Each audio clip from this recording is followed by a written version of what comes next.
तत्कालिक मुद्दे पर जो गंभीर गंभीर विषय है, उस पर आपने चर्चा कराया और आपने बड़ा सवाल उठाया कि ना कोई अधिकारी और ना कोई सरकार का पार्टी का प्रवक्ता सरकार की तरफ से आया। इसी से हम इस उनकी संजीदगी और उनकी गंभीरता समझ सकते हैं। अभी तमाम तू-तू मैं होते हैं रोज़ शाम को डिबेट में, हर डिबेट में लोग शामिल होते हैं, यहाँ शामिल क्यों नहीं हुए? सवाल यहीं से शुरू होता है, क्योंकि यहाँ पर आपकी ज़िम्मेदारी है, यहाँ आपकी जवाबदेही है, इसीलिए आप इससे भाग रहे हैं। क्यों भाग रहे हैं?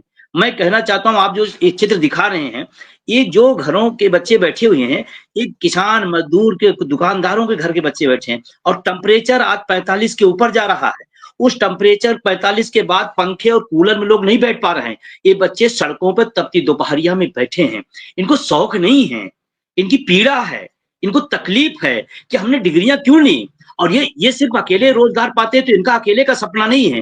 वो बूढ़ा माँ-बाप जो अपनी कमाई का एक-एक पाई लगा-लगा करके कहता है बच्चा जाओ तुम बीएड कर लो, जाओ बेटा तुम ये कर लो, हम तुम्हें पैसा देंगे, हम मज़दूरी करेंगे, हम गेहूँ बेच देंगे, लेकिन तुम्हें पढ़ाएँगे। ये उनके सपने हैं।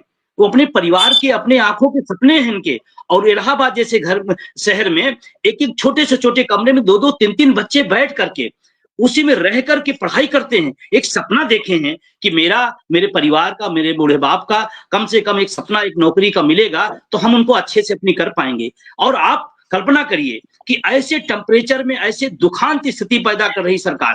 आपने कहा ना 2 लाख हम देंगे, क्या मजबूरी थी आपको? आपने लिख के तो दिया ना 2 लाख हम भर्ती करेंगे, 65% हज़ार करेंगे, 4 घंटे में क्या हो गया? क्यों डिलीट कर दिया गया वो? ये तो फिर आपकी मंशा नहीं है, आपने सिर्फ लॉलीपॉप अकेले दिखाना है। और मैं एक चीज़ और कहना, अभी बहुत अच्छी सचान से आपने बात कहा कि जो पद आपके नियम में हैं, जो खाली हैं, उनको भरने में क्या दिक्कत है? मैं सवाल जब उठाता हूं तो तमाम सारे लोग इस पर दीपक करते हैं, एक भी एमपी एमएलए की सीट पूरे देश में खाली नहीं रहती है, तो फिर भर्तियों की क्यों खाली रहे? सालों साल खाली रहती है। एक तरफ नौजवान, लाखों नौजवान सड़कों पर रोजगार मांग रहा है और सरकारी विभागों में लाखों पद खाली हैं। 2 स्थितियां, मतलब गजब की कहानी है। तो मैं बड़ी विनम्रता से सरकार से कहना चाहता हूं, सरकार इस बात को समझे।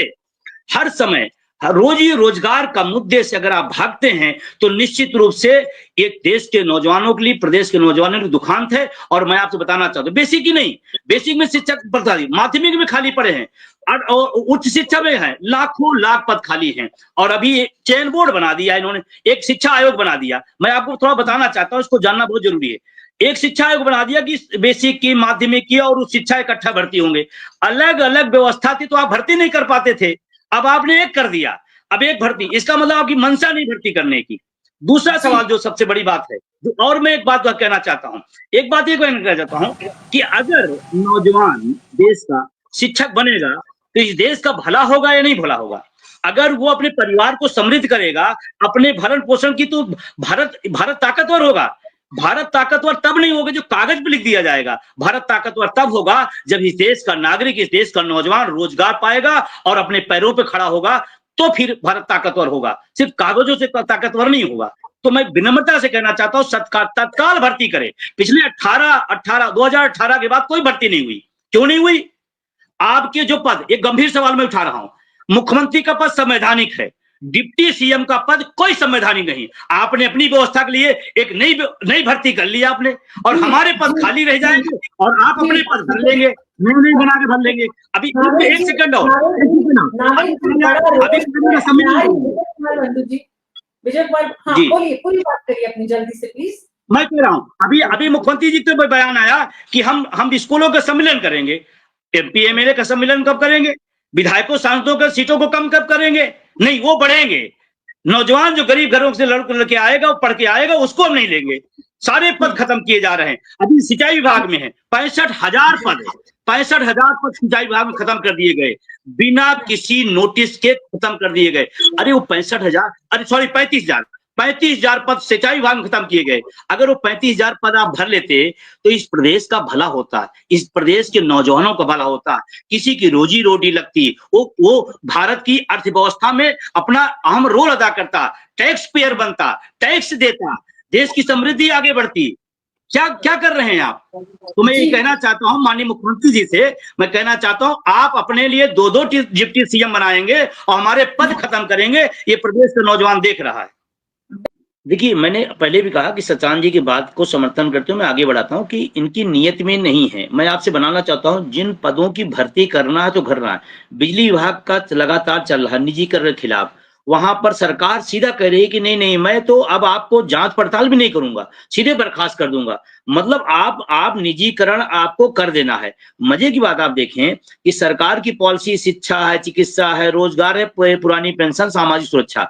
जिस पर सरकार कोई बात नहीं करना चाहती और बात भी करना चाहती है तो इसको खत्म करना चाहती है। और इसी को लेकर के तमाम सारे, और मैं इस बात से इत्तेफाक रखता हूँ, निश्चित रूप से नौजवान, छात्र, किसान, शिक्षक, कर्मचारी कहीं न कहीं अपनी पीड़ाओं को लेकर के, अपने अधिकारों को लेकर के चिंतित है और एकजुटता की तरफ आगे बढ़ रहा है।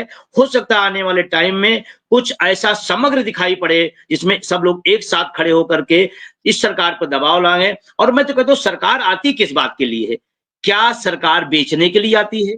क्या सरकार पदों को खत्म करने के लिए आती है? क्या सरकार लोगों को तकलीफ देने के लिए आती है? सरकार का काम ही है रोजगार देना, सरकार का जी। काम है शिक्षा देना, सरकार काम है चिकित्सा उपलब्ध कराना। सरकार का काम क्या है? हम टैक्स क्यों देते हैं? हम टैक्स सरकार को क्यों दें? पग-पग पर टैक्स देते हैं, हर नागरिक देता है। सरकार से क्यों? अगर टैक्स हम देते हैं तो हम आपसे माँगेंगे ना जवाब कि हमारे टैक्स के पैसे का आप रैलियों में खर्चा करेंगे, फूल बरसाने में खर्चा करेंगे कि रोजगार देने में करेंगे? ये सवाल हमारा बनता है और सवाल पूछा जाएगा। ये भारत का लोकतांत्रिक महान देश है, इसमें पूछा जाएगा। और माननीय मुख्यमंत्री जी से तो मैं कहना चाहता हूँ, एक बयान उन्होंने बहुत दिया जिसको बहुत पीड़ा है और आज तक है कि हमारे यहाँ योग्य शिक्षा, योग्यता वाले अभ्यर्थी नहीं है। कितनी कितनी मतलब गलत बात। मतलब आप समझिए उस प्रदेश में जहां लाखों आदमी अपनी योग्यता लेके खड़ा है कि साहब हमको रोजगार दो। और मजे की बात देखें इसमें कि जो सरकार की नियमावली होती है उस नियमावली के तहत वो खड़ा होता है। ऐसा नहीं कि जी। हम अपनी मर्जी से खड़े हो गए हमको ये पद दे दीजिए। आपने जो भी योग्यता के पद निर्धारित किए हैं, जो भी अभ्यर्थी के आप नियम कानून बनाते हैं उसको हम पूरा फॉलो करते हैं। हम बीए करेंगे, बीएड करेंगे, डीएलएड करेंगे, ये करेंगे, वो जो आपकी प्रक्रिया सब करते हैं। उसके बाद रोजगार मांग रहे हैं। ये जो बैठे हैं योग्य लोग हैं, ये अयोग्य नहीं हैं। इस प्रदेश में अयोग्य लोग योग्य लोगों की कमी नहीं मानी मुख्यमंत्री जी। योग्य लोग हैं, अपनी सारी योग्यता लेकर आपके सामने बैठे हुए हैं। तो एक बार मैं पुनः कहूंगा कि माननीय मुख्यमंत्री जी 27 आपको दिख रहा है। आप बन जाते हैं तो अच्छा है, नहीं बन जाते तो अच्छा है, लेकिन इन बच्चों का भविष्य बिगड़ जाएगा तो इनकी पीढ़ियां खराब हो जाएंगी। आप वैकेंसी निकालिए, आप उसको आगे प्रक्रिया में लाइए और ईमानदारी से अगर आप भर्ती कर देंगे तो निश्चित रूप से प्रदेश के नौजवानों को भला होगा। साथ ही इसी प्रकार की अपडेट्स और जानकारी के लिए हमारे चैनल से जुड़े रहिए। अगर आपने अभी तक चैनल सब्सक्राइब नहीं किया हो तो प्लीज़ पहले चैनल सब्सक्राइब कर लो और पास में जो बेल आइकन उस ऑल पर सेट कर दे ताकि आपको हमारा नए वीडियो नोटिफिकेशन प्राप्त हो पाए।